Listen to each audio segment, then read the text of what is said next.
The best for me is that when all of a sudden I am completely into my artwork.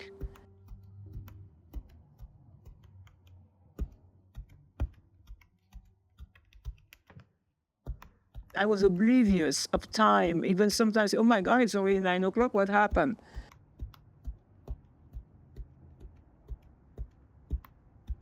You know, I hardly ate. I was just into that, and I loved it. I love this intensity, and then being really immersed, and then, you know, it's like if the paper is part of my body, this instrument is part, everything is like, I'm in awe.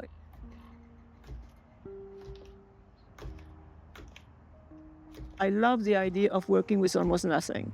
So I thought, okay, you have a hand, you have a piece of paper, and you have an oar. And that's it. And you need to create some type of variety with this. You need to create something with that, just that.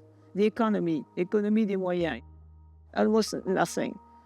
And so I started to work just with that, and it was all white on white. And at the beginning, and I did not give up. I like to look at it, and I get immersed in this tiny, tiny little detail. I always want to improve it, to go deeper. Who is Marthe Aponte? What does she want? You know, I ask those questions to myself all the time.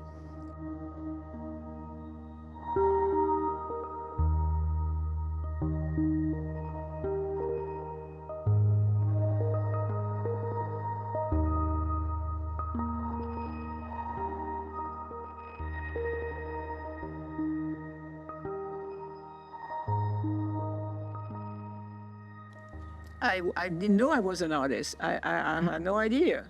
But sometime when I was sad or something, I would make some drawing. And I didn't know. It was something like maybe twice a year, or I didn't know I was an artist.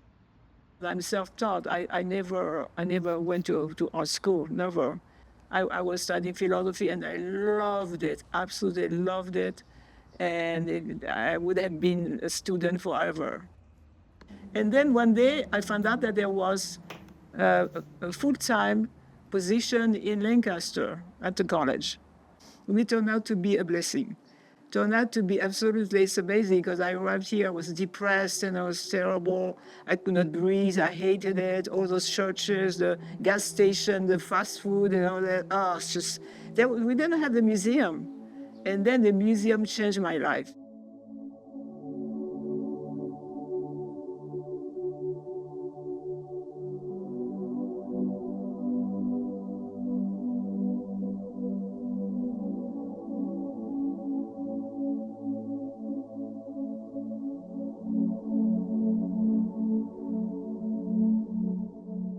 So I was teaching, but I started to do, be more into art. But I didn't know the picoté. I was painting. And with dots, straight with dots. And then one day I thought, oh, you should try something else. This is nice, but try something else. So I was looking. I have a lot of books, and I found this book that a friend of my brother gave me a very long time ago, maybe 30 years ago. And it was about spatial art practiced by nuns in convents in the 1700s. And they were using in their cell, in the silence of their cell, they were praying while with a needle. They didn't have that instrument, they didn't have that. They had a needle. They were piercing holes, they were decorating the edge of holy pictures with that, and they were praying at the same time. I wanted to be a nun at one time.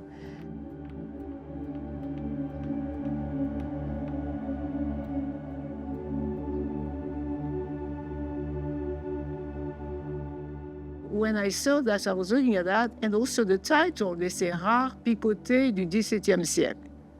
And when I saw the word, the adjective rare, I say, oh, that's for me.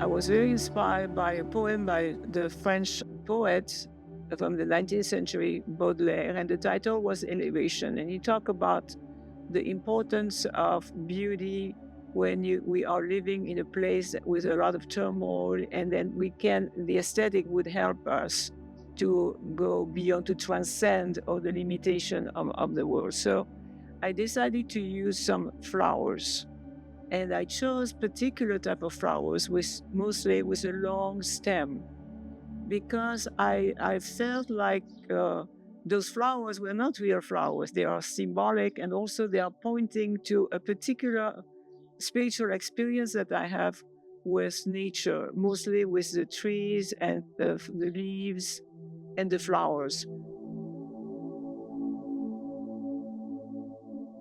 For me, if I don't have my art, if I don't have poetry, if I don't have philosophy, if I don't have nature, I'm out.